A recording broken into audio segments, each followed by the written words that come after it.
নমস্কার বন্ধুরা, জয়ন্তীর কিচেনে আপনাদেরকে স্বাগত জানাই। আজ আপনাদের সামনে নিয়ে এসেছি ঢ্যাঁড়সের সর্ষে পোস্ত রেসিপি। যারা ঢ্যাঁড়স একদমই পছন্দ করেন না তারা একবার এইভাবে বানিয়ে দেখুন, অবশ্যই ভালো লাগবে। এর জন্য আমি এখানে 250 গ্রাম ঢ্যাঁড়স নিয়েছি।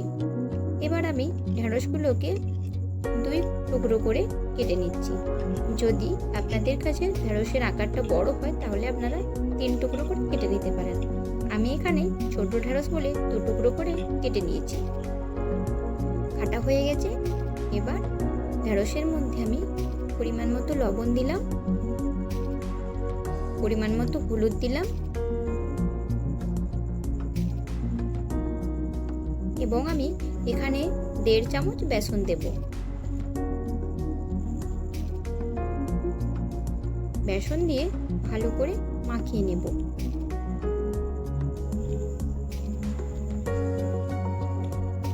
মাখিয়ে নেওয়ার পর অল্প পরিমাণে একটু জল দেব।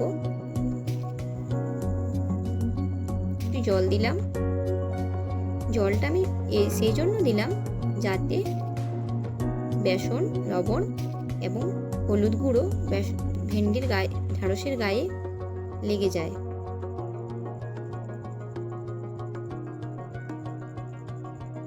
এবার আমি শিলনোড়াতে 2 চামচ কালো সর্ষে নিলাম, 1.5 চামচ সাদা সর্ষে নিলাম এবং ওই চামচেরই 3 চামচ আমি পোস্ত নিলাম। এবার সর্ষে এবং পোস্ত এবং তার সাথে আমি কয়েকটা কাঁচা লঙ্কা নিয়েছি। এবার পরিমাণ মতো অল্প জল দিয়ে ভালো করে আমি বেটে নিচ্ছি। আমি এখানে শিলনোড়া ব্যবহার করেছি, আপনারা চাইলে মিক্সচার গ্রাইন্ডারও এই পেস্টটা অনায়াসে তৈরি করে নিতে পারেন। একটা ভালো মিহি পেস্ট আমি এখানে তৈরি করে নিয়েছি। এবার আমি বাটিতে এটা কুড়িয়ে রাখছি। বাটিতে তুলে নিলাম।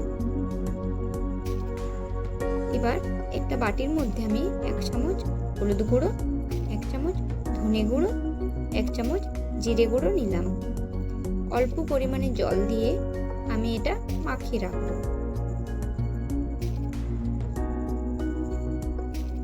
এবার আমি উনুনের মধ্যে একটা কড়াই গরম করে নিয়েছি। এবার কড়াইয়ের মধ্যে পরিমাণ মতো সর্ষের তেল দিয়ে দিলাম। সর্ষের তেল ভালো করে গরম হয়ে আসলে আগের থেকে মাখিয়ে রাখা ঢ্যাঁড়সগুলো এর মধ্যে দিয়ে দেব।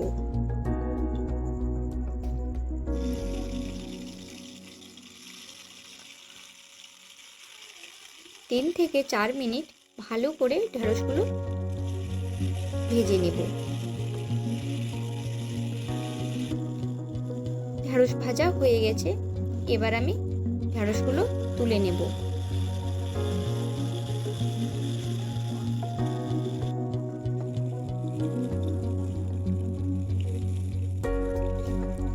আমার এই রেসিপিগুলি আপনাদের যদি ভালো লেগে থাকে তাহলে প্লিজ লাইক এবং কমেন্ট করতে ভুলবেন না।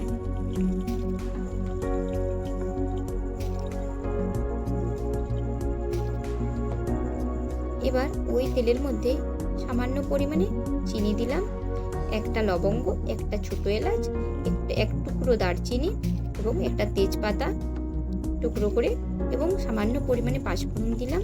যখন একটা সুন্দর গন্ধ আসবে সেই সময়ে আমি আগের থেকে যে পেস্টটা তৈরি করে রেখেছিলাম সর্ষে পোস্তর পেস্টটা আমি দিয়ে দেব তেলের মধ্যে।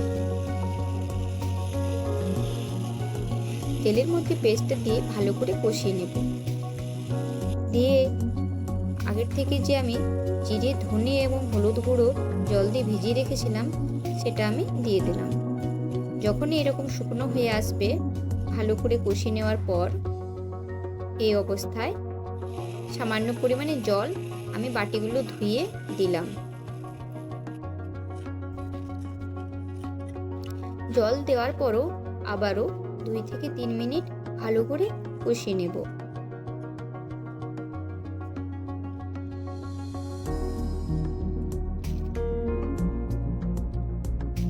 যখনই মশলা থেকে তেল ছেড়ে আসবে সেই অবস্থায় আমি পরিমাণ মতো জল দিয়ে দিলাম।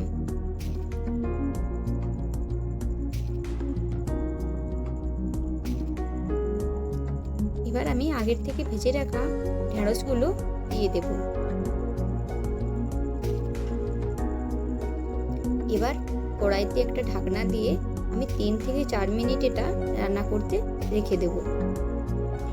3 থেকে 4 মিনিট রান্না করার পর আমি ঢাকনাটা তুলে নিলাম। এবার আপনারা দেখুন কীরকম রান্নাটা হয়েছে। গ্রেভিটা পুরো হয়ে এসেছে।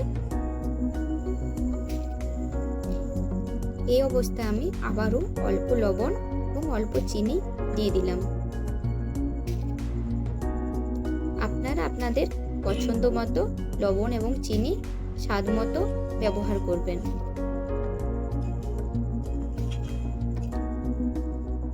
ঢ্যাঁড়সের সরষে পোস্ত আমার তৈরি হয়ে গেছে। এবার আমি একটা পাত্রে তুলে নিলাম এবং গরম ভাতের সাথে বা রুটির সাথে যদি আপনারা এই রেসিপিটি পরিবেশন করেন তাহলে খুবই খেতে মজাদার হবে। পুরো ভিডিওটি দেখার জন্য ধন্যবাদ এবং যদি আমার চ্যানেলের ভিডিওগুলি আপনাদের ভালো লেগে থাকে তাহলে প্লিজ সাবস্ক্রাইব করবেন এবং ভিডিওটি লাইক করবেন।